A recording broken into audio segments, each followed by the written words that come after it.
আসসালামু আলাইকুম সবাই কেমন আছেন? আশা করি খুবই ভালো আছেন। আল্লাহর রহমতে আমি অনেক ভালো আছি। আমি আপনাদেরকে আজকে দেখাবো যে আমি কিভাবে আলুর দম রান্না করি। এই আলুর দমটা বাচ্চাদের টিফিনে কিংবা রুটি বা পরোটার সাথে অনেকটাই ভালো লাগবে। এখানে আমি দিয়ে দিলাম পেঁয়াজ, কাঁচামরিচ। প্রথমে একটু নাড়াচাড়া দিলাম। এই যে দেখেন আমি এইটুকু আলু রান্না করব।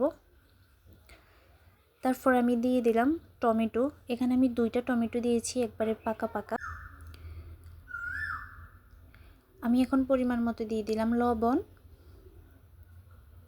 আমি তেলের মধ্যে এগুলাকে ভাজবো। এখানে নিয়ে নিলাম হলুদের গুঁড়া, তারপরে দিয়ে দিলাম মরিচের গুঁড়া। আপনারা আপনাদের মতো ঝাল দিতে পারেন। তারপর আমি দিয়ে দিলাম আলু।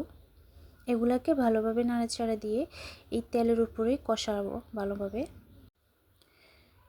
আমার কষানো শেষ। এখন আমি হালকা পরিমাণে একটু পানি দিয়ে দিলাম যেন আলুর ভিতরে মশলাটা ঢোকে।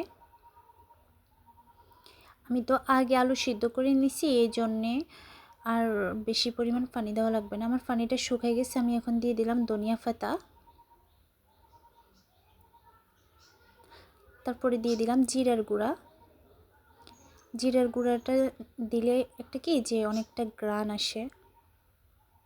আমার আলুটা সম্পূর্ণ রেডি। দেখেন কালারটা অনেক সুন্দর আসছে। আপনারা চাইলে ঘরে বানিয়ে দেখতে পারেন আমার মতো করে, একবারে সহজ। আমার ভিডিও ভালো লাগলে একটা লাইক, একটা কমেন্ট করবেন। এই যে আমার আলুর দম রেডি।